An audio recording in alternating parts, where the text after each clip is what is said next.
నమస్తే. శ్రీమాత్రే నమః. శ్రీకృష్ణాయ నమః. మనం ఎప్పుడూ యోగాల గురించి చెప్పుకుంటుండేవాళ్ళం కదా! అయితే ఈసారి అక్టోబర్ నెల అంటే యోగాలన్నీ అయిపోయినాయి మనకి. ఇంకా అక్టోబర్ నెలలో ఆహ్, మాస ఫలితాలు అనగా మనకి అక్టోబర్ నెలలో మేషాది ద్వాదశ రాశుల వారికి ఎలా ఉండబోతోంది అనే అంశంలో తదుపరి రాశి మిథున రాశి.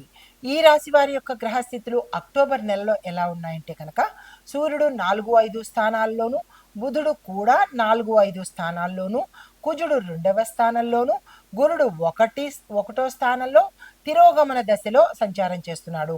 శుక్రుడు 3వ స్థానంలోనూ, శని భగవానుడు 9వ స్థానంలో తిరోగమనం చేస్తున్నారు. అయితే రాహు 11వ స్థానంలోనూ, కేతువు 5వ స్థానంలో సంచారం చేస్తున్నారు. ఈ సంచార ఫలితాలు మనకి కుటుంబ సమస్యలు, శారీరక ఇబ్బందులు కలిగించినప్పటికీ ఆర్థిక పరంగాను, జ్ఞానపరంగాను అభివృద్ధి దిశలో పయనించేటట్టుగాను గ్రోత్ కనబడేటట్టుగా గోచరిస్తోంది.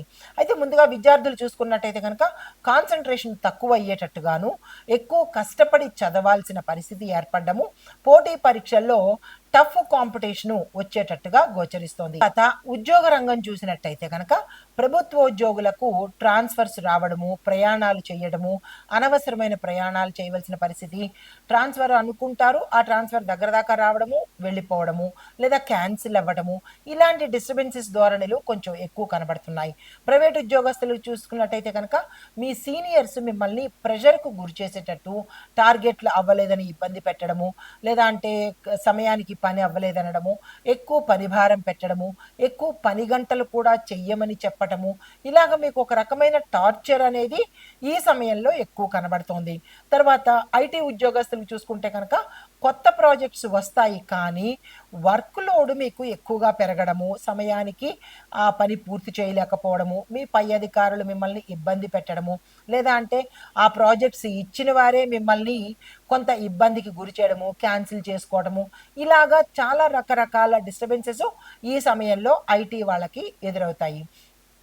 తర్వాత ఇంకా వ్యవసాయ రంగం చూసుకున్నట్టయితే వ్యాపారంలో నష్టాలు, మోసాలు కూడా చాలా ఎక్కువగా ఉన్నాయి. ఈ విషయంలో జాగ్రత్తలు తీసుకోండి.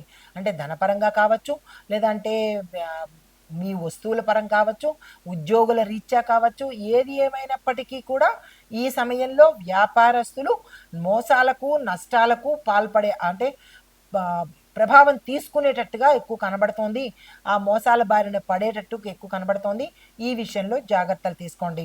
అయితే వ్యవసాయంలో చూసుకున్నట్టయితే కనుక రైతులకి రుణభారం ఎక్కువ పెరగడము, రుణాలు చెయ్యవలసిన పరిస్థితి, పాత రుణాలు తీర్చలేని పరిస్థితి, కొంత వాతావరణము అంటే మీ యొక్క ఇంటి వాతావరణం కానీ, లేదా అంటే ధనపరమైన వాతావరణం కానీ రైతులకు ఇబ్బందికరంగా ఉండడము, మానసిక వ్యధకి గురవ్వడము, ఇలాంటివి జరిగే అవకాశాలు కనబడుతున్నాయి.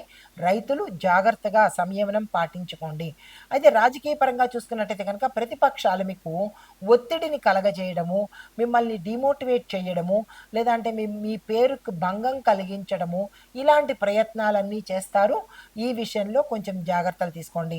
అయితే మీ నేమ్ తగ్గడంతో పాటు మీకు అప్రతిష్ట కలిగి అంటగట్టేటట్టు, ఏదైనా కేసుల్లో ఇరకబెట్టేటట్టు, ఇట్లాగా జరిగేటట్టుగా గోచరిస్తోంది. ఈ విషయంలో ఈ రాశిలో ఉండే రాజకీయ నాయకులు జాగ్రత్తలు తీసుకోండి. తర్వాత కుటుంబ పరంగా చూసుకున్నట్టయితే కనుక కుటుంబంలో కొంత శాంతి తగ్గే అవకాశము, స్త్రీల యొక్క ఆరోగ్యం మీద జాగ్రత్త పెట్టుకోవాల్సిన పరిస్థితి. తర్వాత ఇక ఆరోగ్యపరంగా చూసుకున్నట్టయితే కనుక గ్యాస్ట్రిక్ సమస్యలు, జీర్ణ వ్యవస్థకు సంబంధించిన సమస్యలు తల ఎత్తేటట్టుగా గోచరిస్తోంది. దీంతో పాటు విపరీతమైన ఒత్తిడి, ఎవరు ఏ రంగంలో ఉన్న వాళ్ళైనా సరే, చదువుకున్న వాళ్ళ దగ్గర నుంచి రాజకీయ నాయకుల వరకు కూడా ఈ రాశిలో ఉండేవారు విపరీతమైన ఒత్తిడిని ఈ మాసం అంతా తీసుకోవాల్సిన పరిస్థితి ఏర్పడుతుంది.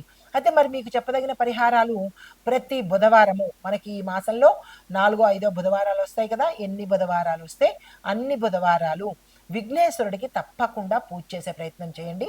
ఈ పూజతో పాటు మీ శక్తి, అందులో గరికమాల వేస్తారా, బెల్లం నైవేద్యం పెడతారా, అది మీ స్థాయిని బట్టి నివేదన చేసుకుని స్వామివారికి పూజ చేసుకుని ఒక్కసారైనా సరే ఈ రోజులో అంటే ఈ బుధవారం రోజు ఉదయమైనా సాయంత్రమైనా ఆ స్వామివారిని దర్శించే ప్రయత్నం చేసుకున్నట్టయితే కొంత ఇబ్బందుల నుంచి బయటపడతారు. తరువాత రెమెడీ పచ్చి పప్పులు, అంటే మనకి ఆకుపచ్చ పప్పులు, బుధుడికి సంబంధించినటువంటి ఆకుపచ్చ పప్పులు, ఆకుపచ్చ పదార్థాలు దానంగా ఇచ్చినట్టయితే కనుక కొంత వెసులుబాటు ఉండే అవకాశం కనబడుతోంది. దీంతో పాటు నేను మీకు ఒక బుధ గాయత్రి మంత్రాన్ని ఇస్తాను. దాన్ని సాధ్యమైనన్ని సార్లు బుధవారం రోజు తప్పనిసరిగా పఠించే ప్రయత్నం చేసుకోండి. ఓం బుం బుధాయ నమః చిన్ని మంత్రమే ఇది. దీనికి కూడా ఎక్సెప్షన్ అడగండి, టైం లేదు అని చెప్పకండి. ఈ మంత్రాన్ని ప్రతి బుధవారం చదువుకున్నట్టయితే బుధగ్రహ రీత్యా మీకు ఏమైనా ఇబ్బందులు ఉండి ఉంటే కనుక అవి సానుకూలంగా తొలగే అవకాశం కనబడుతోంది. ఇది ఈ రాశిలో వారికి చెప్పదగినటువంటి గోచార రీత్యా ఫలితాలు, పరిహారాలు.